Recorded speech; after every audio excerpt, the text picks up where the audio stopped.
مسجد میں جب اذان میں نے سنی تو پہلی صدا پر ہی میں نے کہا کہ مجھے مسجد جانا ہے. ہم سارے دوست مسجد میں گئے.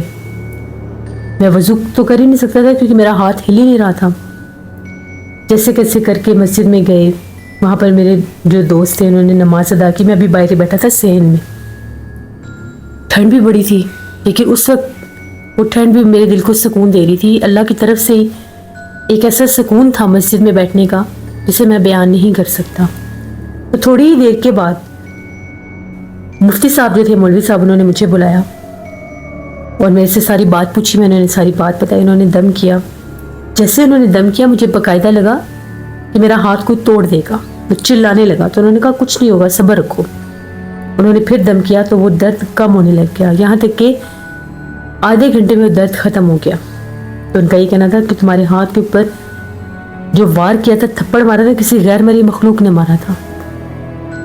کیونکہ وہاں پر وہ چیز موجود تھی اور تم گئے ہی اس طرح سے تھے کہ تم وہاں پر جا کر بھی یہی کہہ رہے تھے کہ کچھ ہے تو میرے سامنے ہے, اور یہ میں نے کہا بھی تھا. تو اس طرح سے جب کسی مخلوق کو یوں بلایا جاتا ہے, ان کو کہا جاتا ہے کہ اپنا آپ ظاہر کریں, کوئی نشانی دیں, یہ وہ, تو بعض اوقات وہ نشانیاں دے بھی دیتے ہیں کیونکہ کچھ جنات ایسے شریر ہوتے ہیں. شکر کرو کہ تمہیں کوئی جانی نقصان نہیں ہو. تمہارا بازو ٹوٹ جانا تھا اگر وہ زیادہ قریب ہوتا تو. ابھی تو وہ دور سے اس نے وار کیا. بہرحال انہوں نے کہا کہ تم نے 2-3 دن دم کروانے آنا ہے کیونکہ اتنی جلدی یہ ہاتھ ٹھیک نہیں ہوگا.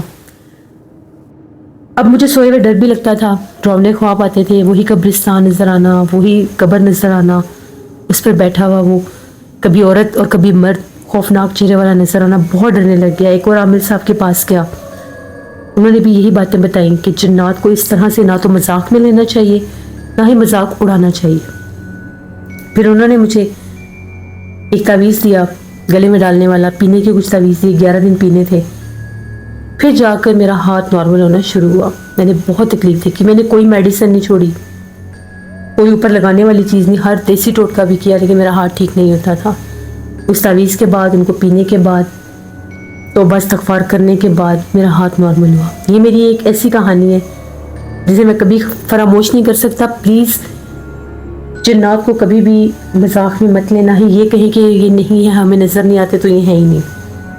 یہ بالکل ہوتے ہیں. جن جگہوں پر ان کا پسیرا ہوتا ہے وہاں پر جا کر اگر ان کو تنگ کیا جائے, ان کو پرووک کیا جائے تو پھر وہ اپنا آپ ظاہر بھی کرتے ہیں. یہ میری ایک کہانی تھی. بہت شکریہ حیدر آپ کا. یہ بات بالکل ٹھیک ہے لسنرز. جو لوگ بھی کہتے ہیں کہ جی جنات ہے ہی نہیں, ہمیں نظر ہی نہیں آتے, کہانیاں جھوٹی ہیں, قصے جھوٹے ہیں, لوگوں کے ساتھ کیسے ہو جاتا ہے. جیسے آج کمنٹ میں بھی, کل والی سٹوری کے کمنٹ میں میرے ایک لسنر نے بات کی کہ ہمیں تو کبھی بھی نظر نہیں آئے. ہوتے ہوں گے لیکن ہمارے ساتھ یہ قصہ کبھی نہیں ہوا. تو اللہ کا شکر ادا کریں کہ آپ کے ساتھ یہ قصہ کبھی نہیں ہوا, ایسا کوئی حادثہ نہیں ہوا. کیونکہ جن کے ساتھ ہوتا ہے کبھی کبھار ان کی زندگیاں بھی برباد ہو جاتی ہیں. اللہ سے رحم مانگنا چاہیے. جنات کا وجود کا جو سب سے بڑا ثبوت قرآن پاک کی سورہ جن ہے کہ ہم لوگوں سے پہلے بھی جنات تھے. جن و انسان کا ذکر ہے قرآن پاک میں. تو بہتر ہی ہے جن کو نظر نہیں آتے ان پر اللہ کا خاص کرم ہے, اور کوشش بھی مت کریں کہ آپ کو نظر آئیں. یہ تھی آج کی خوفناک کہانی. امید کرتی ہوں آپ لوگوں کو پسند آئی ہوں گی. آپ لوگ بھی اپنی خوفناک کہانیاں شیئر کر سکتے ہیں ڈسکرپشن باکس میں دیے گئے ای میل آئی ڈی rasheenmir57@gmail.com پر. اس کے علاوہ آپ لوگ مجھے کمنٹ باکس میں بھی سٹوری شیئر کر سکتے ہیں. نانا جی کی کہانیوں میں ایک کہانی آئے گی, اس کو ضرور وزٹ کریے گا. وہاں پر صرف مجھے 300 سبسکرائبر چاہیے. جا کر میرے 1 کے سبسکرائبر پورے کریں تاکہ میں اپنے مونیٹائزیشن کے لیے اپلائی کر سکوں. آپ لوگوں کی سپورٹ کی ضرورت ہے. کونی سیٹرڈے میں بھی جلدی سٹوری آئے گی, اس کو بھی وزٹ کریے گا اور سبسکرائب کریے گا. اسکیری اردو ٹیلز میری سسٹر کا چینل ہے, ان کو بھی جا کر سبسکرائب کریں اینڈ سپورٹ کریں. ہارر اسٹوریز ود ہارون میرے بھائی کا چینل ہے, ان کو بھی جا کر سبسکرائب کریں اینڈ سپورٹ کریں. اپنا بہت سے خیال رکھیے گا. اپنی ڈھیروں دعاؤں میں مجھے, میری فیملی, میرے پورے پاکستان کو یاد رکھیے گا. Thank you for listening my stories. Stay tuned. Allah Hafiz.